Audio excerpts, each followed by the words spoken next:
stay straight, straight. Okay, now turn. Wait, crank it. Big rock here. There you go, you got it. On today's Explore Adventure episode, we're picking up where we last left off from our Black Bear Pass adventure. We'll be cruising the scenic trails in the epic San Juan Mountains of Colorado, with Poughkeepsie Gulch on the menu, and then on to Engineer Pass.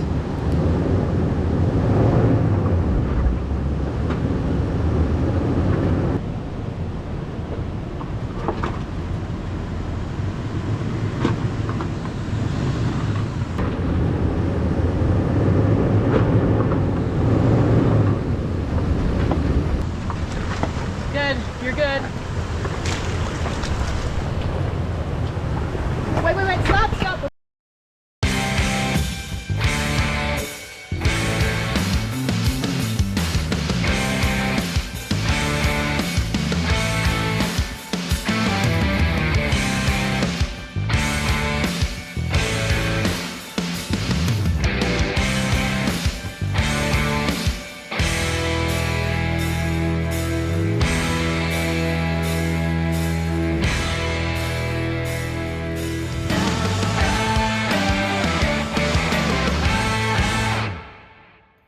We're doing oatmeal packets, breakfast of champions. You're eating it raw? I was supposed to eat it. Let it cook. And over here, we've got the master chef at work making us some gourmet keto hot chocolate. This is low carb, sugar-free, filled with protein, and Protein powder, it's got some stevia, fat. liquid stevia, bulletproof, and really good high quality cacao. It's nice. It's gonna be good. Rich and cocoa-y. I was trying to combine chocolate and cocoa. You can tell I didn't sleep well last night.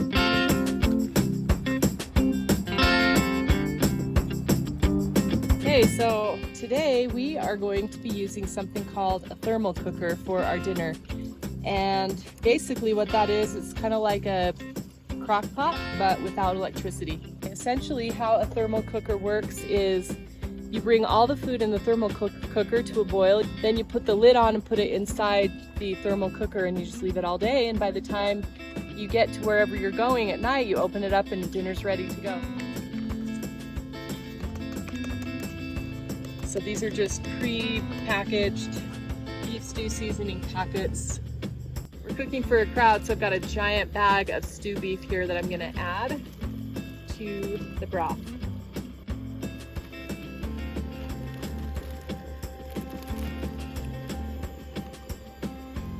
All right, we've got some diced onions we're gonna add, mixed veggies.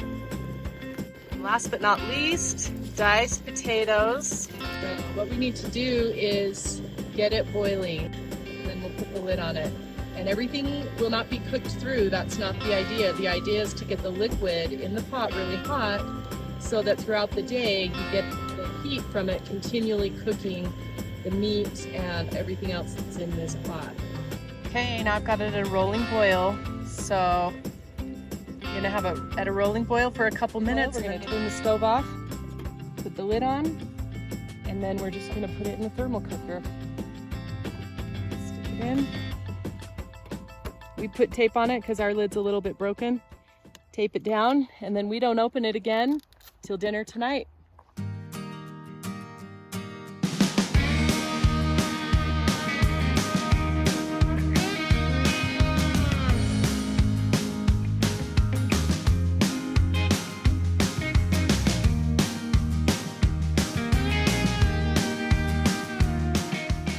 All right, here we go. We're heading up to the famous Alpine Loop in Colorado by way of Mineral Creek. We'll be doing Engineer Pass today. And we got the tires pressure lowered, and we're headed straight up a big rocky trail. So looking forward to a beautiful day in the mountains.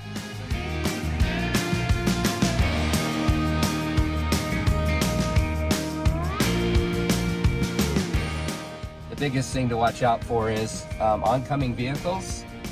And by Colorado state law, the person going uphill has the right of way. Sometimes that doesn't always work out. And so, you know, if you're on a really steep hill with loose shale or, you know, and you can't back up because you've got a big group behind you, then you have to just kind of make it work.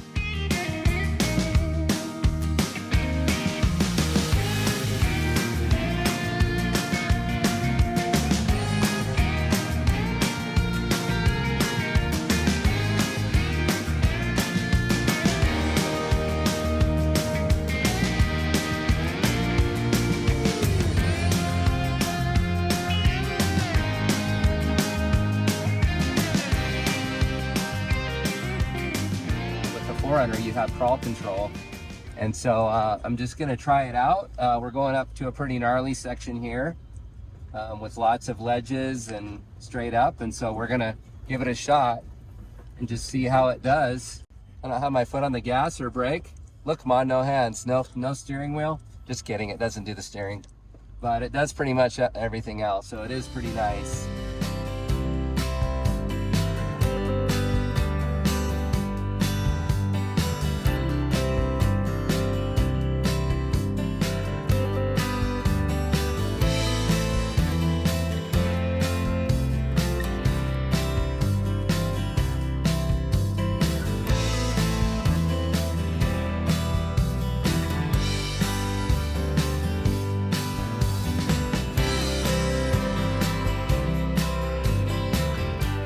Wild raspberries. Try one. Yeah, they taste good.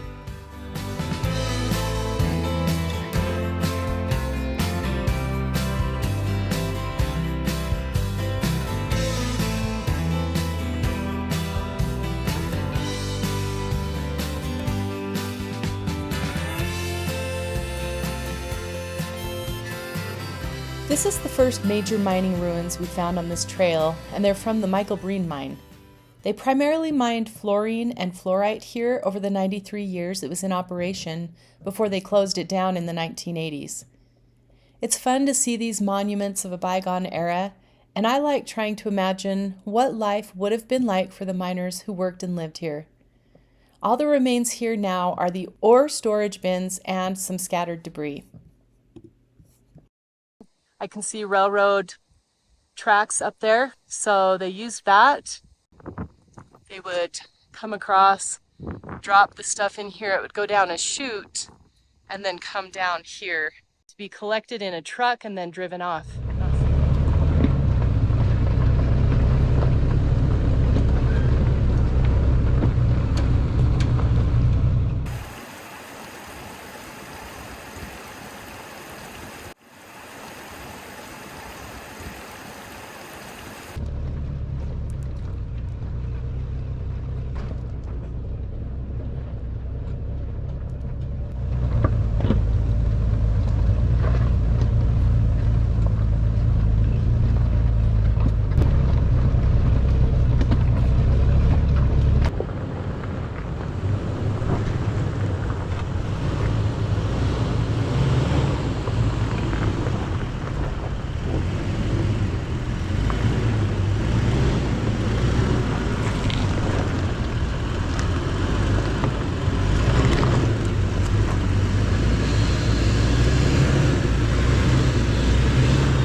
In all my years of off-road driving, which admittedly is a lot, I'd have to say that Poughkeepsie Gulch is probably my favorite mountain trail ever.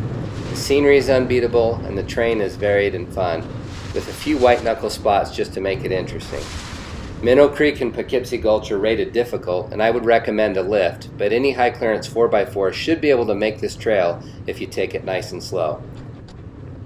There are some shelf roads, but you'd likely survive if you went over the edge, as opposed to something like Black Bear Pass, where if you make a mistake, it's pretty much the end.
So I've owned a Jeep Rubicon JK. I owned a Toyota Land Cruiser 100 Series 99 rear lockers and front lockers.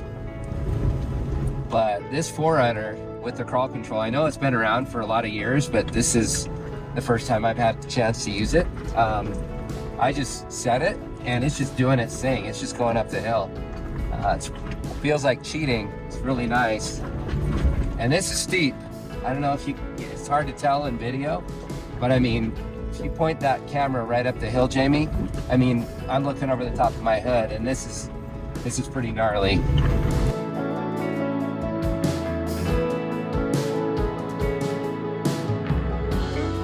It's at this point you can veer off and tackle the wall, an infamous obstacle that has seriously challenged many a 4x4 driver.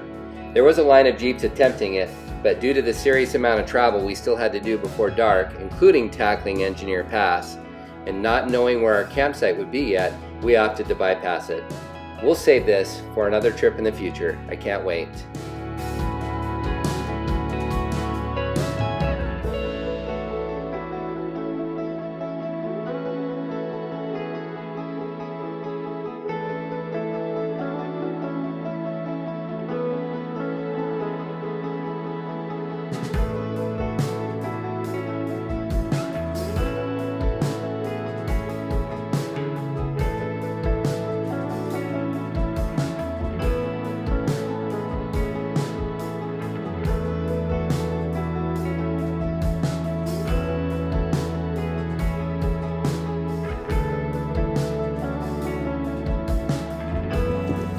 Well, we're sitting here eating lunch. It's super windy, and even though it's sunny, it's raining a little bit. So it's a little bit chilly. We'll be quick with this meal, and then we'll be back on the road.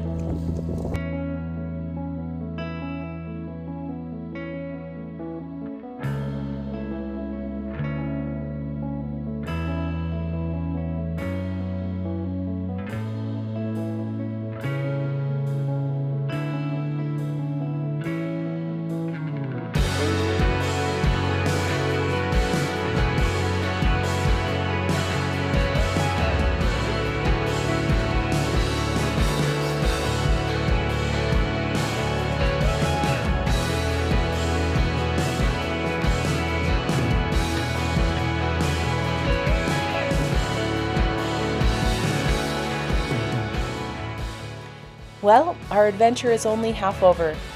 Join us for part 2 as we take a wrong turn while making our way over Engineer Pass and find out how our thermal cooker dinner turned out. Subscribe now to make sure you don't miss it.